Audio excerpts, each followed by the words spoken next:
Hey guys, welcome back to another episode of The Surfer's Journey.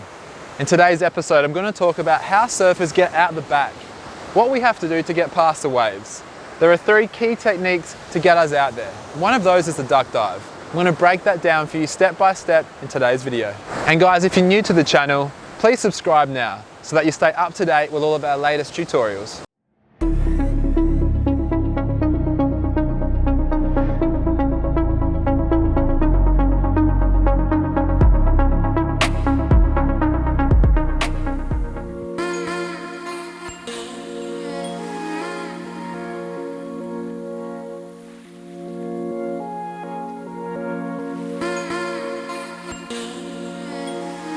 When a surfer reaches a level where they're happy to venture out and catch an unbroken wave, at some point they're going to have to make their way out past that waist-deep whitewater area that we encourage learners to stay in. A surfer has to go past that. They have to get out the back, and to do that there are various techniques that we can use.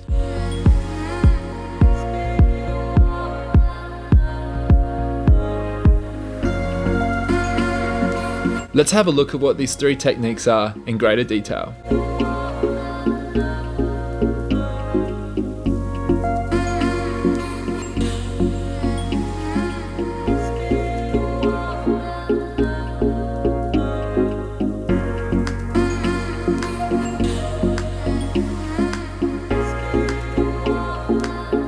Let's quickly discuss why a surfer would bother trying to get past all those waves to get to an unbroken wave out the back. Well, the waves out here have much more power and they allow surfers to perform a variety of maneuvers. Obviously, if you're just surfing whitewater, there's only so much you can do. But on an unbroken wave, you have a whole world of possibility open to you.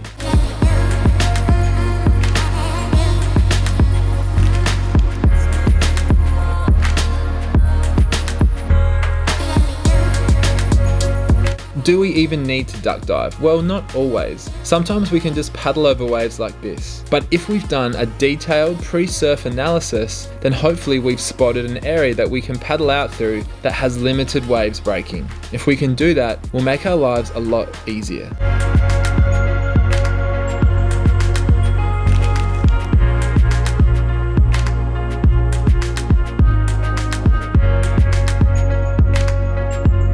The duck dive is by far the most efficient way of getting out past the waves. As you can see, a surfer simply dives underneath the wave goes over the top of them, and they pop straight up and continue paddling. Let's have a closer look at how to perform the duck dive. Firstly, you must paddle towards that whitewater or the wave to generate momentum to get you under. You then straighten your arms and push the board down underneath the water. And then using your foot, you place it on the back of the board and then you push the board so it's totally submerged. And then the key part is to push the board forward once you've actually submerged it. Now, as you can see here, my hands are about to shoot forward as the surfboard goes with it. This then generates momentum to go forward and get underneath that wave. And once you get up, you then recover and continue paddling. One thing you might notice that surfers do is you see that rear foot come up in the air. Well, that's pretty much just a counterbalance. As your opposite leg pushes down on the board, the other one often kicks up. This isn't something to waste too much energy on, just be aware of it.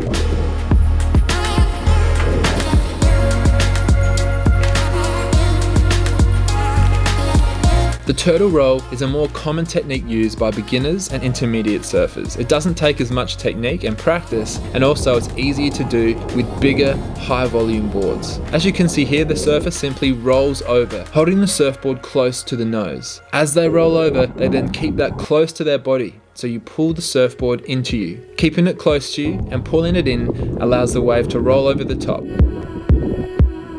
This technique has some flaws though. It's not as efficient as a duck dive because you don't go as deep. So often what happens to surfers is they get dragged back by the wave more.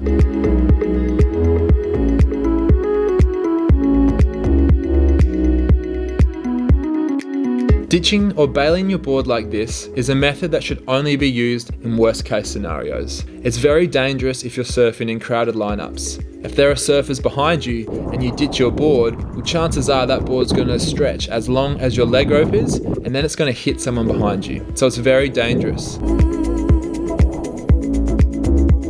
Commonly though, this technique will be used for surfers who are surfing big waves, because the duck dive won't be able to get them underneath those waves. This technique is also incredibly inefficient. If we look at it compared to a duck dive, you can see the duck dive, I go underneath the wave and I'm straight back paddling again. However, when I bail, the wave drags me all the way back, especially because the wave catches your board and pulls you back. So how do we actually choose which of those 3 techniques are best for us? Well, a big part of it comes down to what kind of equipment you're actually using. So if you're on a big, high volume board, then the turtle roll is probably the better option for you. However, if you're on a smaller board and you're able to duck dive it, then that is definitely the way to go. It's going to take some practice though to work this out. And sometimes you might have to nail the turtle roll when you've got a bigger board, and as you progress in your surfing and you go to more high performance boards, then you'll be able to learn the duck dive. The duck dive is the preferred method of choice, and I would highly recommend that you invest time and energy into learning and refining your duck dive. Once a surfer gets out the back, a whole new world of experiences awaits you.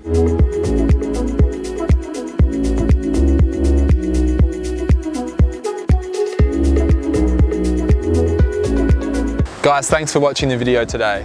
I hope that now you understand what those 3 methods are that we can use and practice to get past the waves. Remember to like the video and comment below to let me know what other videos you'd like to see. Thanks guys, catch you in the water.